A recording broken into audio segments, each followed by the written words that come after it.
Sumayyah binti Khibat radhiyallahu anha adalah juga seorang wanita mulia. Tapi saya tidak temukan secara pribadi Sumayyah ini kenapa sebabnya menjadi budak pada saat itu dari suku Makhzum. Yang jelas Sumayyah termasuk orang yang disayangi oleh tuannya Al-Mughirah, kemudian juga sama Yasir. Maka Al-Mughirah pun menikahkan keduanya. Menikahlah dua orang manusia mulia ini, dan akhirnya Allah karunia mereka anak yang diberi nama Ammar, tokoh kita. Teman-teman sekalian, berjalan waktu datanglah risalah kenabian, dan pada saat itu Yasir, Sumayyah dan Ammar adalah keluarga yang miskin. Mereka hidup sebagai pegawai, semuanya bekerja untuk Bani Makhzum. Ammar bin Yasir sempat lewat ke Darul Arqam, mendengarkan tentang keislaman, lalu dia syahadat, masuk Islam dengan sangat mudah. Intinya dia langsung mengucapkan syahadat. Pada saat dia pulang ke rumahnya, dia jelaskan Islam kepada Yasir dan Sumayyah, ibu dan ayahnya. Maka keduanya pun tidak ragu untuk menerima Islam, karena di antara konsep yang disebarkan oleh Nabi SAW di Mekah adalah selain tauhid yang difokuskan untuk menyembah Allah satu, tidak ada Tuhan yang lain di langit dan di bumi, dan semua ini berhala, adalah makhluk batu. Dari sisi yang lain, secara sosial Nabi SAW mengatakan dalam Islam tidak ada perbedaan antara orang Arab dan orang Ajam, orang kaya dan orang miskin, kecuali dengan ketakwaan.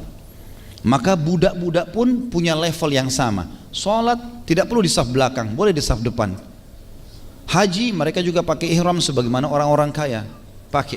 Berjihad mereka boleh di pasukan depan, ya, bukan cuma tokoh-tokoh yang terkenal.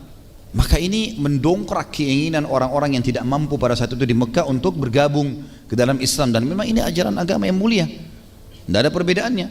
Kalau kita di Indonesia mungkin tukang sayur kah, tukang sampah kah, mau dengan pejabat pemerintahan sama saja. Sholat di saf sama, siapa yang lebih dulu masuk di saf tidak boleh dikeluarkan. Syarat-syarat, rukun-rukun dalam Islam, kewajiban-kewajiban sama semuanya, nggak ada bedanya, gitu kan? Maka di sini teman-teman sekalian, ini mendongkrak sekali orang-orang di Mekah untuk masuk Islam, termasuk Yasir, Sumayyah dan juga Ammar radhiyallahu anhu ajma'in.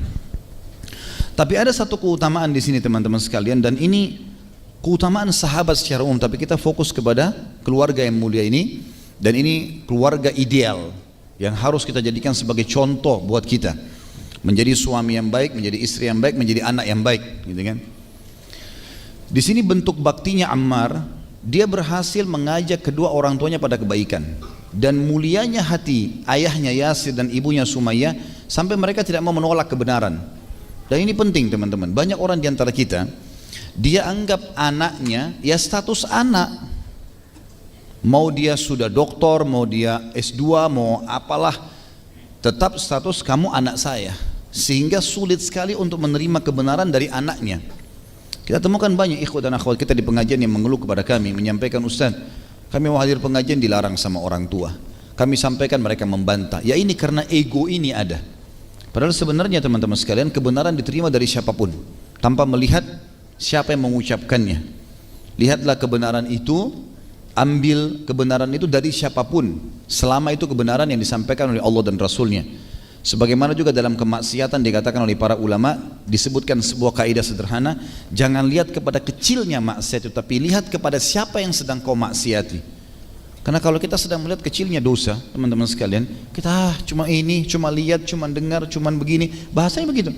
Tapi sebenarnya kita tidak melihat siapa yang sedang kita maksiati. Maka ini berbahaya, gitu kan? Seperti itu kurang lebih poinnya.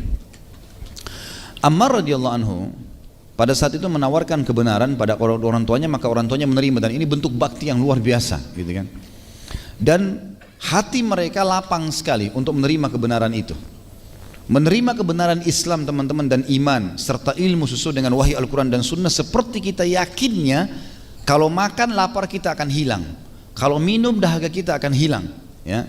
Kalau kita tidur capek kita akan hilang, kalau kita berobat kita akan sembuh. Harusnya seperti itu. Jadi dalam menerima kebenaran agama Islam ini kita tidak boleh ada keraguan, tidak boleh. Karena orang yang ragu dia akan pelimplang dalam hidupnya, nggak jelas. Dan saya sudah pernah dan sering saya ucapkan ini, menjadi orang baik sekalian teman-teman. Jangan setengah-setengah. Tidak usah peduli dengan perkataan orang, karena hanya sepanjang lidahnya dia. Tidak usah peduli. Dan jangan pernah mengkhayal pada saat kita sedang berada di jalan yang benar, lalu tidak ada orang yang benci kita. Itu mustahil. Mengkhayal itu teman-teman sekalian.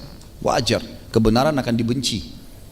Semua nabi-nabi ada musuhnya, gitu kan?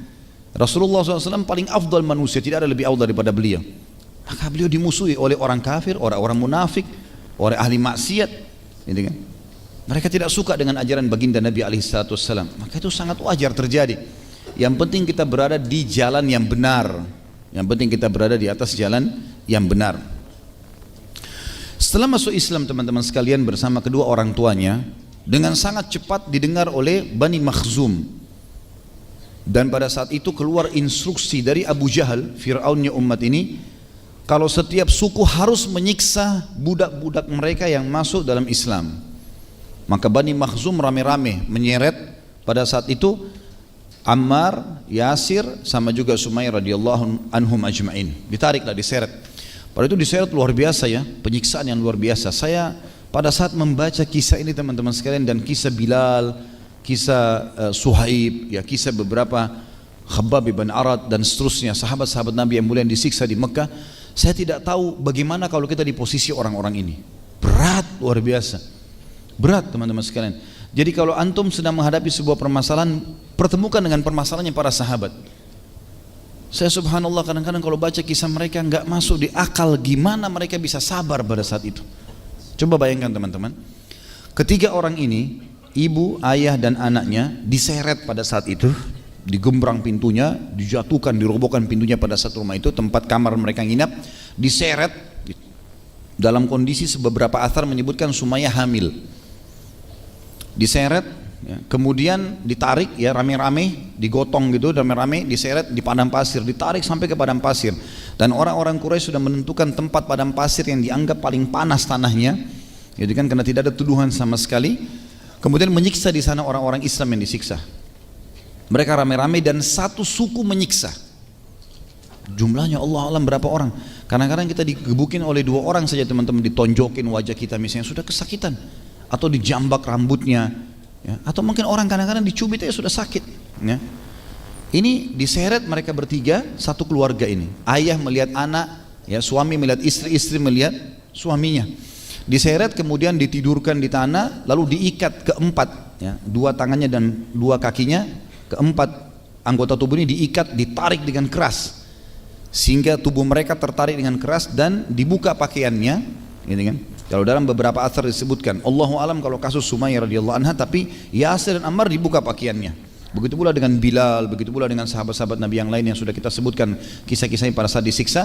Kemudian ditempelkan badannya di pasir yang panas. Perlu teman-teman tahu ya, padang pasir itu, pasir biasanya kalau kena panas, baik itu mungkin kena biasa kalau ada kacang dijual, juga ada yang digoreng dengan pasir ya.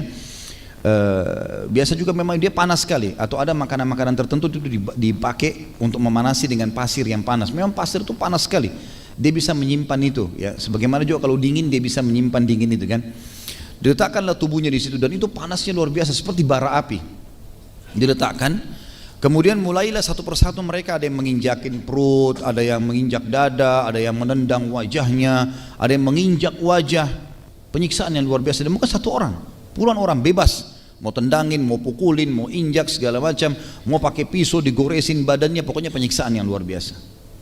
Saya nggak habis pikir teman-teman, ini saya bayangkan ini kalau terjadi pada saya dan keluarga bagaimana saya bisa sabar nih, gitu kan? Dibuka baju di padang pasir, diinjakin, ditendangin segala macam, luar biasa ini.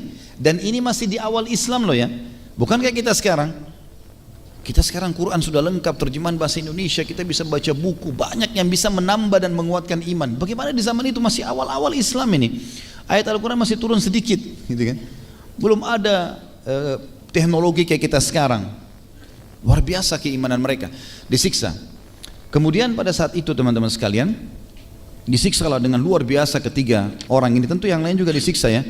Sampai-sampai yang luar biasa adalah ada beberapa suku Makhzum mendatangkan api. Api ini dibakar di obor, kemudian dilelehkan padanya besi, ya, supaya lelehan besinya itu bisa netes-netes gitu ya.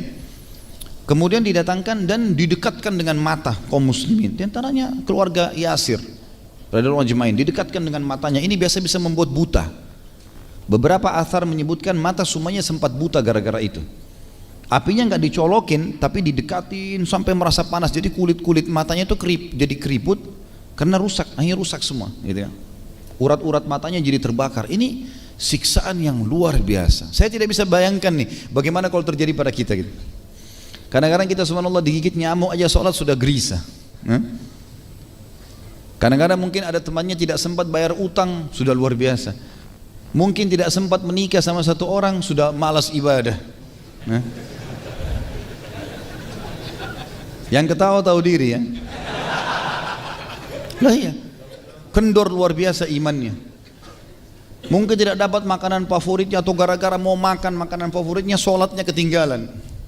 Gimana ini? Bayangkan bagaimana keadaan mereka pada saat itu, disiksa begitu masih bisa istiqamah. Sampai baginda Nabi SAW lewat pada saat itu karena api yang dipakai ini memanasi tubuh mereka, memar-memar, berdarah-darah sana sini. Orang-orang suku Makhzum tinggalkan ini, sudah disiksa dari pagi sampai duhur. Pada saat siang bolong ditinggalkan sambil meletakkan batu di dada-dada mereka. Nabi SAW lewat melihat keadaan tersebut, lalu Nabi SAW mengusap kepalanya Ammar radhiyallahu anhu. Beberapa athar menyebutkan juga sama dengan keluarganya Yasir gitu kan, ayahnya juga. Lalu beliau bersabda sallallahu alaihi wasallam, ya naru kuni bardan wa salaman. Dibaca ayat ini, sebenarnya ayat ini tentang Nabi Ibrahim alaihissalam. Wahai api, jadikan dirimu dingin dan keselamatan ala Ammarin kama kunti ala Ibrahim taqtulukal fi'atul baghiyah. Jadi hai api, jadikan dirimu dingin dan keselamatan untuk Ammar sebagaimana engkau dulu jadi dingin untuk Ibrahim. Lalu ada pesan Nabi SAW, waktu itu Ammar masih kecil. Kata Nabi SAW, Ammar akan dibunuh oleh kelompok yang memberontak. Seperti itulah. Nanti kita akan bahas masalah itu di akhir penutupan kita. Yang jelas seperti itu. Kemudian Nabi SAW lewati Sumayyah sambil berkata, sabarlah. Yasir juga, sabran ala Yasir fa inna mau'idakumul jannah. Sabar aja, pasti kalian akan mendapatkan surga. Apa kata Sumayyah yang lagi berdarah-darah radhiyallahu anha, perempuan nih. Kadang-kadang subhanallah perempuan kita sekarang ya manja sekali. Mungkin hanya karena suaminya telat beliin barang sudah merengek, sudah cemberut, sudah mau minta pulang ke orang tuanya ya. Dengan segala macam hal yang luar biasa ini. Hanya karena masalah sedikit, ceraikan saya, pulangkan saya. Sumayyah radhiyallahu anha lagi tersiksa, terbakar sana sini, bajunya sobek-sobek, diinjakin perutnya segala macam. Nabi SAW lewat. Lalu kata Nabi SAW, sabarlah hai keluarga Yasir, kalian akan dapat surga. Apa kata Sumayyah? Demi Allah ya Rasulullah, kami yakin anda adalah utusan Allah dan kami akan pertahankan ini. Dalam kondisi susah nih, setengah mati luar biasa gitu. Begitu Nabi SAW lewat, Abu Jahal kembali lagi, bawa orang-orang gitu kan. Abu Jahal ini bukan dari suku Makhzum ya, cuma dia menggunakan kesempatan untuk menyiksa kaum muslimin. Maka dia datang bawa obor-obor lagi. Pada saat itu sudah menjelang sore hari. Kemudian mereka datangin dan dia berkata, Abu Jahal mengatakan, cacilah Muhammad, puji-pujilah Tuhan kami gitu. Yang dia datangi Sumayyah radhiyallahu anha. Maka Sumayyah dalam riwayat sahih mengatakan meludahi wajah Abu Jahal, lalu berkata, sungguh buruk engkau dan juga Tuhan-Tuhanmu. Karena emosinya Abu Jahal, dia mengambil tombak. Ini kejadian kalau kita bayangkan, saya nggak tahu gimana yang luar biasanya teman-teman. Dia seorang wanita dari pagi sampai sore disiksa, berdarah-darah tubuhnya, di sebelahnya ada suaminya disiksa, anaknya semua menjerit dengan kesakitan. Kemudian datang musuh Allah, dia masih bisa mempertahankan agama. Didatangkan tombak, lalu dilihat, Abu Jahal bilang apa? Hai Sumayyah, lihat baik-baik mata tombak ini, saya akan tusukkan ke perutmu gitu kan. Caci maki Muhammad dan puji Tuhan kami. Sumayyah ucapkan kalimat yang sama. Ada athar yang lain menyebutkan Abu Jahal arahkan kekemaluan Sumayyah radhiyallahu anha. Lalu kemudian Sumayyah tetap menghina dan meludahi Abu Jahal, kemudian ditusuklah. Dan uniknya di sini, ini bukan ditusukin langsung mati ya. Oleh Abu Jahal itu ditusuk pelan-pelan. Terluka kulitnya, masuk, jadi sakitnya luar biasa gitu. Tapi kesabaran yang luar biasa pada keluarga yang mulia ini. Sampai akhirnya Sumayyah mati syahid dan terkenal wanita pertama mati syahid. Ya, radhiyallahu anha.